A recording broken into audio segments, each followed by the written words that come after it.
మరి మన జీవితంలో మన బ్రతుకులో దేవుడు ఎన్నో మేలులు ఎన్నో కార్యాలు జరిగిస్తూ ఉన్నాడు. అలాగే నా జీవితంలో కూడా మరి నా పిల్లల విషయంలో కూడా దేవుడు ఎంతో స్వస్థతను అనుగ్రహించాడు. గత 2 వారాల్లో బిడ్డలకి చాలా అనారోగ్యంగా ఉంది. మొదటిగా హాస్పిటల్కి వెళ్ళకముందు నాన్సీకి 1 వారం నుండి జ్వరం వస్తుంది, తగ్గుతుంది. నేనేంటంటే ప్రార్థన చేసి ట్యాబ్లెట్ వేస్తూ ఉన్నాను.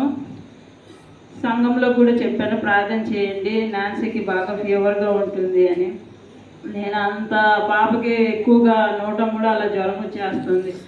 నేను అలా తీసుకొస్తున్నప్పుడు కూడా మా ఇంటి దగ్గర వాళ్ళు, ఇంట్లో వాళ్ళు అంత జ్వరం ఉన్నప్పుడు మా ఇంట్లో కూర్చొని ప్రార్థన చేసుకోవచ్చు కదా, ఈ చల్లగాలికి అలా తీసుకొని వెళ్ళడం ఎందుకు అని.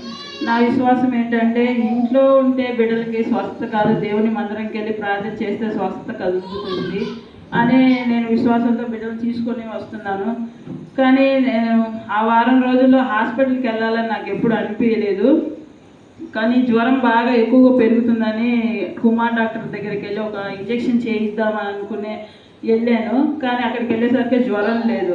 ఆయన ఇంట్లో ఏదైనా మెడిసిన్ ఉంటే అది ఇవ్వండి, లేకుంటే నేను ఇవ్వమంటే ఇస్తానంటే ఇంట్లో ఉందిలే అని నేను వద్దని వచ్చేసాను. తర్వాత మళ్ళీ శనివారం రోజు బాగా జ్వరం ఎక్కువైపోయింది. ఆ రోజు వెళ్ళాలి అనుకున్నాను, కానీ మళ్ళీ ఆదివారం ఆరాధన పోతుంది అని ఆదివారం చూసుకొని వెళ్దాము అనుకున్నాను. ఆదివారం ఆరాధనలో కూడా చిన్న పాపకి బాగా జ్వరం ఎక్కువగా ఉంది, నాన్సీకి. అయితే ట్యాబ్లెట్ వేసి మందిరానికి తీసుకొని వచ్చాను. సాయంత్రం కూడా చాలా ఎక్కువగా ఉంది. ఆ రోజు డ్రామా ప్రాక్టీస్ చేయాలి అన్నారు అని నేను సరే లేట్గా వెళ్దాము ఎవరన్నా బండి తీసుకొని అనుకున్నాను. అయిపోయిన తర్వాత మరి జోసెఫ్ తను తీసుకొని వెళ్ళాడు హాస్పిటల్కి. అక్కడికి వెళ్ళిన తర్వాత జ్వరం చూస్తే చాలా ఎక్కువగా ఉంది. పాపకి అప్పుడే ఇద్దరిని అడ్మిట్ చేసేసాను. పెద్ద పాపకు కూడా జ్వరం ఉంటే రెండు రోజులైతే ఇద్దరికి విపరీతమైన వాంతులు అయిపోతున్నాయి. నోట్లో ఏదన్నా ఇడ్లీ పెట్టినా కూడా వాంతి అయిపోతుంది, అన్నం పెట్టినా వాంతి అయిపోతుంది, పాలు తాగించినా వాంతి అయిపోతుంది. వాళ్ళు ఒక సిరప్ వేసినా కూడా ఆఖరికి అది కూడా వెంటనే వామిటింగ్ చేసుకుంటున్నారు. మరి హాస్పిటల్ అయితే పక్కన ఎవరు లేరు. ప్రభు, 2 బిడ్డల్ని హాస్పిటల్లో పెట్టుకొని ఉన్నాను, మరి నువ్వే నాకు తోడు. మరి నా భర్త చూస్తే డ్యూటీలో ఉంటున్నాడు, వెళ్ళకపోతే కష్టము. ఈ పక్క బెడ్లో ఈమె వాంతికి చేసుకుంటుంటే ఈమెకు ఒక ట్రే పెట్టాలి ఇలా పట్టుకొని, మళ్ళీ ఈమె వాంతికి చేసుకుంటే మళ్ళీ ఈమెకి ఎలా పట్టుకోవాలి. చాలా ఇబ్బంది పడ్డాను, ఎవరు లేరు చూసుకోవడానికి అని. నేను మా అమ్మకు ఫోన్ చేశాను, ఇలా హాస్పిటల్కి వచ్చాను, రాగలిగితే రా అని. అప్పుడు వాళ్ళ మనవలకి కూడా ఆమెకు బాగలేదు, టైఫాయిడ్ జ్వరంతో ఉన్నారు. మరి 3 బిడ్డలు పెట్టుకొని ఆ అమ్మాయి చూసుకోలేదు కదమ్మా అనింది. నేను అనుకున్నాను, మరి నన్ను కన్నా నా తల్లే, మరి నా బిడ్డ బాధపడుతుంది అని ఒక నిమిషం కూడా ఆలోచించలేకపోయింది. తన రక్త సంబంధికులు, తన మనవళ్ళు అని వాళ్ళ గురించి ఆలోచించింది, కానీ నా గురించి ఆలోచన లేకపోయిందే అని మనసులో బాధ ఉన్నప్పటికీ. కానీ ప్రభువా, నువ్వే తల్లివి, నువ్వే తండ్రివి. నా తల్లి నాకు దగ్గర లేకపోవచ్చు. నేను నాన్సీని కన్నప్పుడు కూడా మరి మా అమ్మ నా దగ్గర లేదు, నేనే అన్నీ చేసుకున్నాను. మరి అప్పుడు నువ్వు నాకు తోడున్నావు. మన బిడ్డలను హాస్పిటల్లో పెట్టుకొని నేనున్నాను, నాకు ఎవరు తోడు లేరు, నువ్వే ఉండాలి ప్రభు అని ప్రార్థన చేసుకున్నాను. అంత ఇబ్బందిగా ఉన్నా, అంత కష్టంగా ఉన్నా కానీ మరి నేను వాళ్ళు చూసుకుంటూ వచ్చాను. ఒక 3 రోజులు అయిన తర్వాత పాపకి కడుపులో స్ప్లీన్ అనే ఒక గడ్డ ఉంటుందంట, అది కొంచెం తగులుతుంది అని డాక్టర్ చెప్పారు. పాపకి ఊపిరితిత్తులలో ఎక్కువగా ఇన్ఫెక్షన్ అయిపోయి పొట్టంతా నీరు చేరిపోయింది. అది ఎలా అంటే కడుపుతో ఉన్న వాళ్ళు 9 నెలల ప్రెగ్నెంట్తో ఉన్న వాళ్ళకి ఎంత పెద్ద పొట్ట వస్తుందో బిగుతుగా, డెలివరీకి సిద్ధంగా ఉన్న వాళ్ళకి, నాన్సీకి కూడా అంత పెద్ద పొట్ట వస్తుంది. అమ్మాయికేమో ఆకలి అవుతుంది, పొట్ట చూస్తే తినిపిస్తే ఇంకా పెరిగిద్దేమో, పగిలిపోయిద్దేమో ఆ పొట్ట అని నాకు చాలా బాధేసింది. ఈ అమ్మాయి ఇంకా మరి నాకు దక్కదేమో అని కూడా కొన్నిసార్లు అలాగా నాకు అనిపించేసింది. ప్రతిరోజు 12 గంటలప్పుడు పొగ మిషన్ పెట్టడానికి, నెబిలైజేషన్ పెట్టడానికి మరి ఆ సిస్టర్లు వచ్చేవారు. నేను ఆ టైంలో వాళ్ళకి ఆ నెబిలైజేషన్ పెట్టినప్పుడు, ఆ మిషన్ పెట్టినప్పుడు నేను వాళ్ళని పడుకోబెట్టి మళ్ళీ ఆ పక్కకి వెళ్ళి ప్రార్థన చేసుకునేదాన్ని. ప్రభా, మరి పాప 2 నెలల గర్భంతో నేను ఉన్నప్పుడు నాన్సీని డాక్టర్ అబార్షన్ చేయించుకో బిడ్డ, హార్ట్ చాలా వీక్గా ఉంది అని చెప్పింది. కానీ దేవా, నీవు ఇచ్చిన బిడ్డ, నేను అబార్షన్ చేయించుకోను, బ్రతికిస్తే నా బిడ్డ అనుకుంటాను, లేదంటే లేదు అని నేను అప్పుడు ప్రార్థన చేసుకున్నప్పుడు మన దేవుడు బ్రతికించాడు.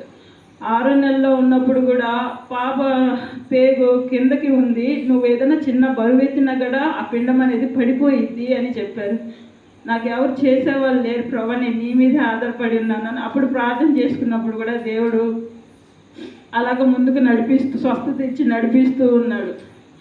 డెలివరీ టైంలో కూడా పాప 2 పేగులు వేసుకొని పుట్టినప్పటికి కూడా దేవుడు ఆశ్చర్యరీతిగా అద్భుతకరంగా నార్మల్ డెలివరీ చేశాడు. మరి సంఘం ప్రార్థన, మరి అప్పుడే దైవజనులు కూడా పరిచయం అయ్యారు. దైవజనులు కూడా ఎంతో భారంగా నాన్సీ విషయంలో ఎంతో భారంగా ప్రార్థన చేశారు.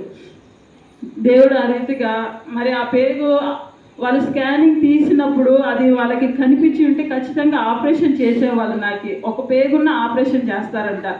మరి దేవుడు వాళ్ళకి ఆ పేగును మరుగుపరిచేసి, ఆ మెడకు ఉన్న పేగులు మరుగుపరిచేసి, వాళ్ళు అమ్మ నీకేం కాదు, నువ్వేం బాధపడకు, ఎందుకు ఆపరేషన్ అడుగుతున్నావు, ఆపరేషన్ చేసుకుంటే చాలా కష్టం అయిపోతుంది, వద్దు, ఎందుకు, మేము ఉన్నాం కదా నీకు అని మరి దేవుడు వాళ్ళ రూపంగా మాట్లాడి ఎంత కష్టమైన ఉదయం నుంచి కష్టపెడితే మధ్యాహ్నం 3:30 టైంలో నేను డెలివరీ అయ్యాను. అంతవరకు చాలా లో పరీక్షలు చేసి చాలా ఇబ్బంది పడ్డాను. వద్దు వద్దు అంటున్నా కూడా వాళ్ళు, నువ్వు నీకు నార్మల్ డెలివరీ అయితే నువ్వు బాధపడొద్దు అని వాళ్ళు నాకు చాలా ధైర్యం ఇచ్చి మరి పాప విషయంలో దేవుడు అప్పుడు కూడా ఎంతో కార్యం చేశాడు. మరి తర్వాత మేము ప్రసన్న మ్యారేజ్ అయిపోయిన తర్వాత మళ్ళీ మేము మా ఊరు వెళ్ళాం జాబ్ కోసమని. మరి అప్పుడు ఉన్నప్పుడు కూడా నాన్సీకి అలాగే పొట్టలో నీరు చేరిందో ఏం చేరిందో తెలియదు, కానీ మేమైతే హాస్పిటల్కి వెళ్ళలేదు. అప్పుడు ఒక నైట్ అంతా ప్రార్థన చేసాం పాప కోసం. పొట్టంతా పెద్దగా వచ్చేసి గ్యాస్ పట్టేసింది. అమ్మాయి ఇంకా లాస్ట్ స్టేజ్లో చనిపోయే వాళ్ళు అని ఎలా అంటారో అలా అంటుంది. మేము మా అమ్మ వాళ్ళు ఉండే పక్కన ఇంకొక రూమ్ ఉంటే ఆ రూమ్లో ఉండి నేను నా భర్త నైట్ అంతా ప్రార్థన చేసాము. దేవుడు ఎలా స్వస్థత ఇచ్చాడో తెలియదు, కానీ ఉదయానికల్లా ఆ పొట్టంతా తగ్గిపోయింది, నార్మల్గా వచ్చేసి ఆరోగ్యంగా ఉంది బిడ్డ. మరి ఎన్నిసార్లు ఆ బిడ్డని మరణ పడక మీద నుంచి దేవా నువ్వు లేవనెత్తావు, కడుపులో పడినది మొదలుకొని మరి ఇప్పుడు నువ్వు బ్రతికిస్తావా లేదంటే నువ్వు తీసుకుంటావా నీ రాజ్యానికి అని నేను ఆ 12 గంటల టైంలో ఆ అర్ధరాత్రి వేళ ప్రార్థన చేసుకున్నాను. అసలు పక్కకి వెళ్ళి ప్రార్థన చేసుకున్నప్పుడు మరుసటి రోజు లేచేసరికి ఆ అమ్మాయికి ఆ చిన్నగా తగిలేది అదేంటంటే ఇంకా పెద్దగా ఉబ్బిపోయింది. ఉబ్బిపోయినప్పుడు ఇంకా నేను బతకదేమో ఈ అమ్మాయి అని చాలా బాధపడ్డా.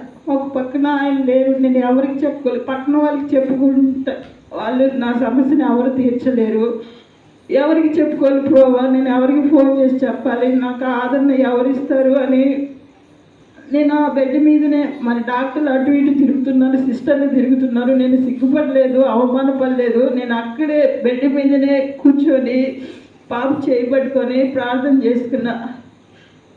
ప్రభువా నువ్వు ఎన్నోసార్లు బిడ్డను కాపాడావు, మరి ఇప్పుడు నాకు ఇస్తావా లేదా నువ్వు తీసుకుంటావా, కానీ ఏది జరిగినా నీకు మహిమాంతకరంగా ఉండాలి, మేము ఎక్కడ నువ్వు తీసుకున్నావని నేను నా కుటుంబ సభ్యులు ఎవరు లోకంలో పడడానికి వీల్లేదు.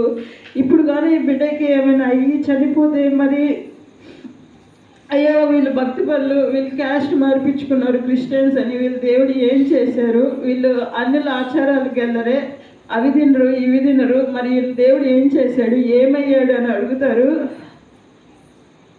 ఒకవేళ అటువంటి మాటలన్నా కానీ నేను ధైర్యంగా ఉండడానికి, ఒకవేళ చనిపోయిన తర్వాత ఆదివారం వచ్చినా నేను ఈ మందిరంలో ఉండాలి అని వీటన్నిటికీ నేను ఇంకా సిద్ధపడి వీటన్ని కోసం కూడా ప్రార్థన చేసుకున్నాను. నేనైతే మాత్రం నిజంగా చెప్తున్నా, వీటన్నిటి కోసం శనివారం చనిపోయిన ఆదివారం నా బిడ్డ నేను ప్రార్థనలో ఉండాలి అనే రీతిగా నేను ఇంకా సిద్ధపడి ప్రార్థన చేసుకున్నాను. మరి నేను ఈ విషయాలన్నీ దైవజన్ దగ్గర నేర్చుకున్నవే, నేను ఇవన్నీ సిద్ధపడి ప్రార్థన చేసుకున్నాను, నేను ఇలా ఉండాలి, ఇలాగే జీవించాలి అని. మరి ఆ రోజు మళ్ళీ అర్ధరాత్రి వేళ నేను ప్రార్థన చేసుకున్నాను. ఇంకా ఈ అమ్మాయి ఇంకా ఉండదు అని అనిపించేసింది నాకైతే. కానీ ఆ రోజు రాత్రి చేసిన ప్రార్థనకి జవాబు దేవుడు ఉదయాన్నే ఇచ్చాడు. ఉదయం లేచి నేను వెంటనే ఆ అమ్మాయి పొట్ట చూశాను, ప్రార్థన చేసుకొని నిద్రపోయాను. లేచి చూసేసరికి చాలా 3 ఇంచుల పొట్ట అనేది తగ్గిపోయింది. అమ్మాయికి వచ్చి డాక్టర్ వచ్చి అది టేప్ తీసుకొని వచ్చి చూసేసరికి డాక్టర్ కూడా ఆ గడ్డ ఇలా సైడ్కి పెట్టి లోపలికి నొక్కి చూసినా కూడా ఎక్కడో లాస్ట్లో తగులుతుంది, కానీ అంత లావుగున్న గడ్డ పట్టుకుంటే నాకే తగిలింది. ఒక బిడ్డ లోపల ఉండి కదులుతుంటే ఎలాగ తల్లికి తెలుస్తుందో అలా కదిలేది ఆ గడ్డ కూడా, పట్టుకుంటే అంతలా చేతి నిండా ఉండేది. కానీ ఆశ్చర్యరీతిగా అద్భుత రీతిగా దేవుడు ఆ గడ్డ మరి మాయం చేసేసాడు దాన్ని. దేవుడు చేసే కార్యాలు కంటికి కనపడవు, చెవులకు వినపడవు అంటే ఇదే. మరి డాక్టర్ కూడా వచ్చి ఆశ్చర్యపోయింది, అయ్యో బాబోయ్ నిన్న ఇంత పెద్దగా ఉన్న గడ్డ ఈరోజు చూస్తే ఎక్కడో చిన్నగా ఒక చిన్న పీస్ ఉన్నట్టు ఉంది, అసలుకి రాత్రికి ఎలా తగ్గిపోయింది అని డాక్టరే ఆశ్చర్యపోయాడు. మరి నా బిడ్డ విషయంలో దేవుడు అంత అద్భుత రీతిగా ఆశ్చర్యం చేశాడు. పెద్ద చిన్న బాబు మళ్ళీ టెస్ట్ చేసినప్పుడు అది ఆ స్ప్లీన్ ఇన్ఫెక్షన్ దాని అన్నిటి వల్ల కామెర్లు అని చెప్పారు. అలాగే మళ్ళీ పెద్ద పాపకు కూడా కామెర్లనే చెప్పారు. మళ్ళీ వెళ్ళి హాస్పిటల్లో ఒక 3 రోజులు ట్రీట్మెంట్ తీసుకుంటే మంచిదమ్మా అని మరి డాక్టర్లు సలహా ఇచ్చినప్పుడు మళ్ళీ వెళ్ళి అడ్మిట్ అయ్యి మళ్ళీ దేవుడు 4వ రోజునే డిశ్చార్జ్ చేసేలాగా చేశాడు. ఇద్దరు ఆరోగ్యవంతులుగా దేవుడు మళ్ళీ ఇంటికి నడిపించాడు.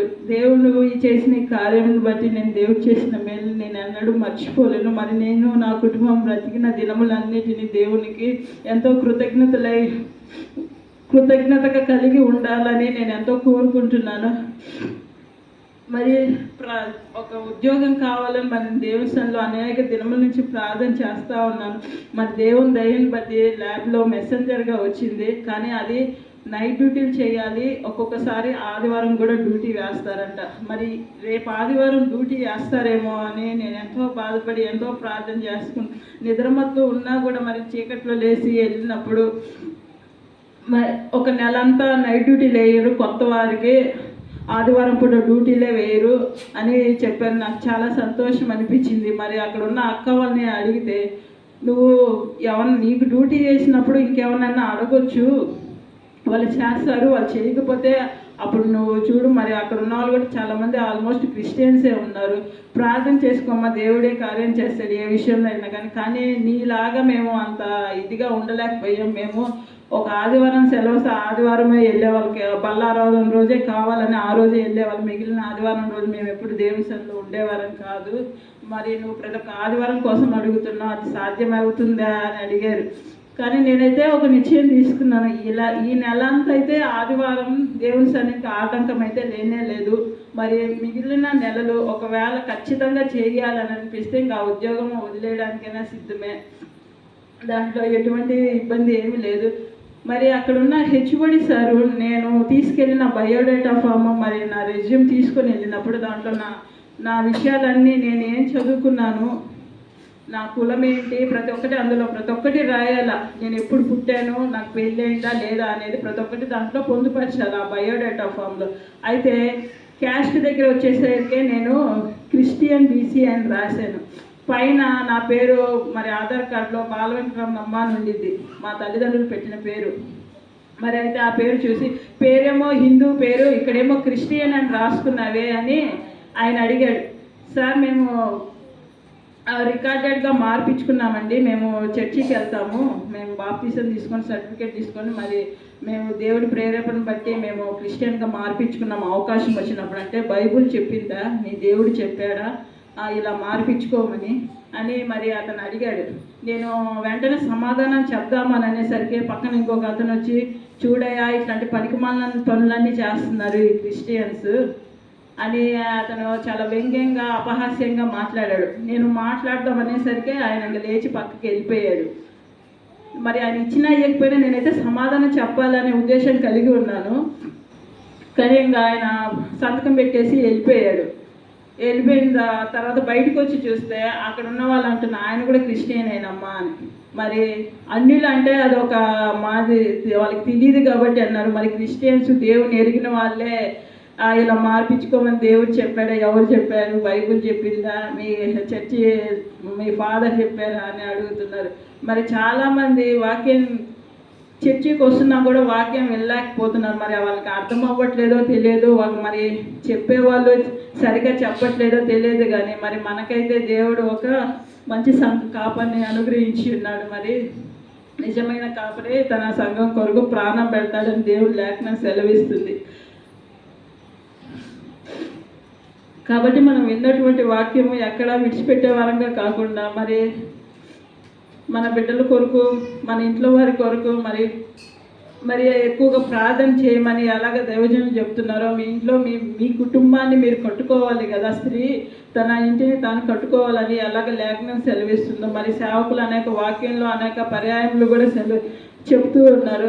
ఎప్పుడు మనం ఆ వాక్యాన్ని త్రోసివేసే వారంగా కాకుండా మరి చేసిన ప్రార్థన ఫలితము, మరి సంఘము, సేవకులు, మరి మన సహవాసంలో ఎక్కడెక్కడ పరిశుద్ధులు ప్రార్థన చేసిన ప్రతి ఒక్కరి ప్రార్థన సహాయంగా మరి నా బిడ్డలు ఈ దినాన మరణ పడక మీద నుంచి లేచి దేవుని మందిరంలోకి దేవుడు తీసుకొని వచ్చాడు.